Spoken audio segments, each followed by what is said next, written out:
ಆಯ್ತು ಈ ಲಾಯರ್ ಗುಂಡಣ್ಣನ ಮಾನ ಮರ್ಯಾದೆ 3 ಕಾಸು ಕರಾಜಾಯ್ತು. ಅಂತ ತಪ್ಪು ಮಾಡಿಲ್ಲ. ಏನಾಯ್ತು ಅಂತ ಹೇಳಮ್ಮ.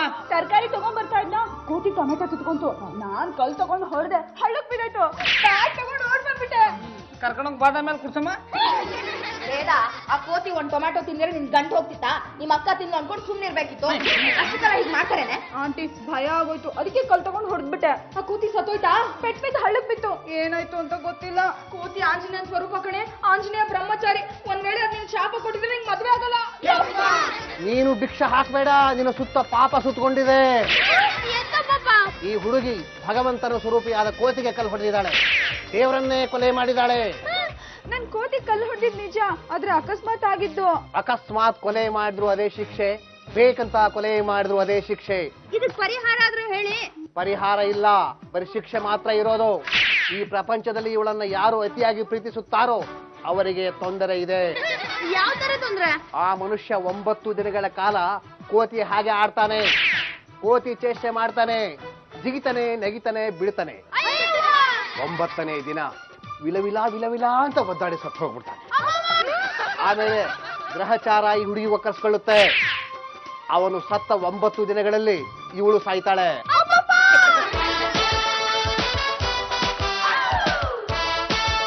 ಏನು ಆಗಿಲ್ಲಮ್ಮ, ಡಾಕ್ಟರ್ ತೋರ್ಸೋಣ. ಹೌದು ಬರೋ, ಡಾಕ್ಟರ್ ತೋರ್ಸಿದ್ರೆ ಸರಿ ಹೋಗುತ್ತೆ. ಡಾಕ್ಟರ್ ಏನ ಮಾಡ್ತಾರೆ, ಇದು ದೇವ್ರ ಶಾಪ. ಅಂದ್ರೆ ಕೋತಿ ತರ ಆಡಿ 9 ದಿನ ಸತ್ತ ಹೋಗ್ತಾನ. ತಪ್ಪ ಏನ್ ತಪ್ಪು ಮಾಡಿದ ಅನ್ನೋಂಗಿಂತ ಶಿಕ್ಷೆ. ಅಯ್ಯೋ, ಇದನ್ನ ನಂಬೇಕು ನಂಬಾರ್ದು ಒಂದು ಗೊತ್ತಾಗ್ತಾ ಇಲ್ಲಪ್ಪ.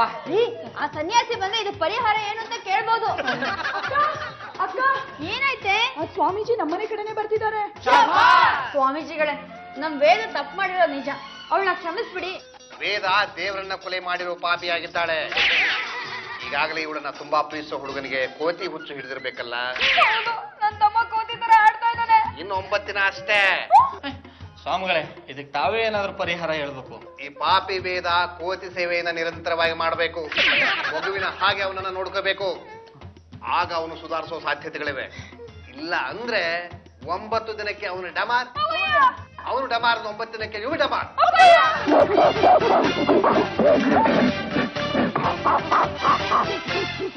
ಅಕ್ಕ, ನೀವು ನೋಡಿದ್ರೆ ನನಗೆ ಭಯ ಆಗುತ್ತೆ ಕಣೆ. ವೇದ, ನಿನ್ ಜೀವ ಅವನ್ ಕೈಯಲ್ಲಿದೆ. ಅವ್ನ್ ಬದುಕಿದ್ರೆ ನೀನ್ ಬದುಕಕ್ಕಾಗೋದು. ಏನು ಮಾಡ್ತಿದ್ಯಾ?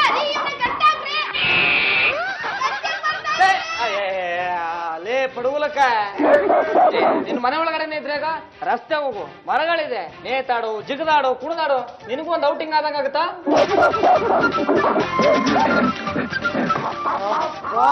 ಬಹಳ ಚಲೋ ಮಾಡ್ದಿಲ್ಲ ತಮ್ಮ. ಏನವ್ರ ದಿನ ಸೇವೆ ಮಾಡಕತ್ತಾರ, ಮಸ್ತ್ ಮಜಾ ಬರಕತ್ತೈತಿ. ಅಷ್ಟೇ ಅಲ್ಲ, ನೋಡ್ಕೊಂತ ಇರು ನಾಳೆ ಏನಕತಿ ಅಂತ. ಏನಕತಿ? 9ನೇ ದಿವಸ ನೀ ಸಾಯ್ಬೇಕಲ್ಲ. ನಾ ಸಾಯ್ಬೇಕ? ಹೌದಾ? ಹಂಗಾಗುದ್ ಬ್ಯಾಡ ಮಾರಾಯ. ಹಂಗಾಗ್ಬಾರ್ದು ಅಂದ್ರ 9ನೇ ದಿನ ವೇದನ ನಿಂಗ ಕೊಟ್ಟು ಲಗ್ನ ಮಾಡ್ಬೇಕವ್ರು. ಅದನ್ನೆಲ್ಲ ನಮ್ಮಂಗಳವ್ರ.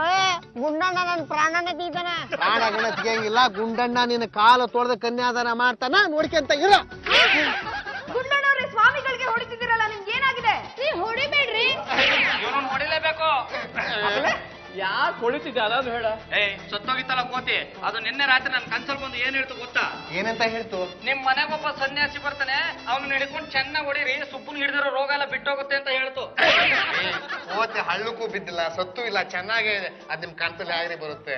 ಏನ್ ಗೊತ್ತಾಯ್ತು? ನಾವು ತ್ರಿಕಾಲ ಜ್ಞಾನಿಗಳಲ್ವ, ಎಲ್ಲ ಗೊತ್ತಾಗುತ್ತೆ. ಹಾಗಾದ್ರೆ ಪಡ್ಗುಲ್ ಕೈಗೆ ಹೊಡಿಬೇಕು. ನೋಡಕ್ ಹೋಗ್ಬೇಡ್ರಿ. ನೀವು ಹುಷಾರಾಗ್ಬಿಟ್ಟಿಯೇನೋ? 4 ಬಿಟ್ರು ಸರಿ ಹೋಗದೆ ಇರ್ತಾನೆ ಮೇಡಮ್ನವ್ರೆ. ಏನ್ರಿ ಆಗ್ತಿದೆ ಇಲ್ಲಿ? ಸ್ವಾಮಿಗಳ ಸೇವೆ ನಡೀತಾ ಇದೆಯಮ್ಮ. ಮನೆ ಹಿರಿಕರು ಈಗ ತಾವೇ ಬಾಯಿ ಬಿಡ್ತಿರೋ, ಇಲ್ಲ ನಾವೇ ನಿಮ್ಗೆ 4 ಬಿಡೋಣ. ಹೇಳ್ತೇನ್ರಿ ಗುಂಡಣ್ಣವ್ರ, ವೇದ ಅವರು ಮಂಗ್ಯ ಕಲ್ಲೋದಿದ್ ಗೊತ್ತೈತಿ.